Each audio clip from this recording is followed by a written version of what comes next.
Manentrante sa Pascorila guys. So, shout out Dennis Rivera. Usa ni siya ka entrante sa Pascorila rong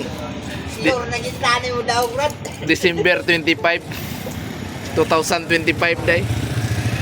Sure na gini siya. 50,000 na insurance. Tay brad. Mula mo ginasakit pa na yun niya so mo na pinagkatapon. Nalo ni siya bayad na siya mga amiga niya sa banday kaila. Ay, risky. Alat ko. Ay, tawa ay. Buot mo gaga. Narabong. Ha? Silingan ni mo to. Oh, may sadon! Ay, dua! Intral! Kuan naman to, MC man to. Pwede ba mo to MC kada? Sabi, dua mo po, wala na ito. Mo to MC kada kuan na event sa City Hall. Mo to siya. Oh, MC mo. Mo to siya. Ay ang kauban nato usay. Amog, sir.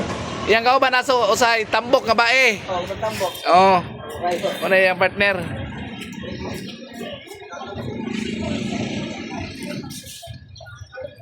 Grabe insurance na kayo ni 50,000. Bogs! Entrante sa Pascorila.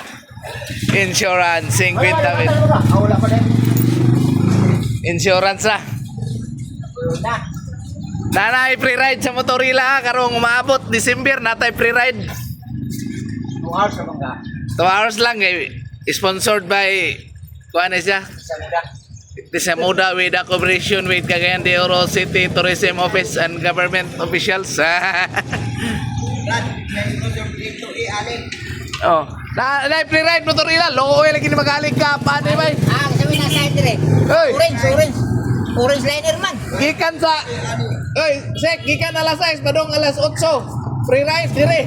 Loe kini magaling dire din eh. Sira orange naman dire nga utak. Ayaw mo din ka. Dili ka na may taga City Hall magbantay nga. Oh, bantay. Mag free ride. Kami kay Carmen lang nito. Kami taga City Hall. Oh. Ako gani konsolasyon. Tapos lero Dire pa. mo. Ninyo man ni area. Dire ka plastero. Dito mo sa O di i-announce man na inig dancing nga na free ride di agba wa na mangatang gyud dire. Di man na kay Ganing nga dito mo sa Morales.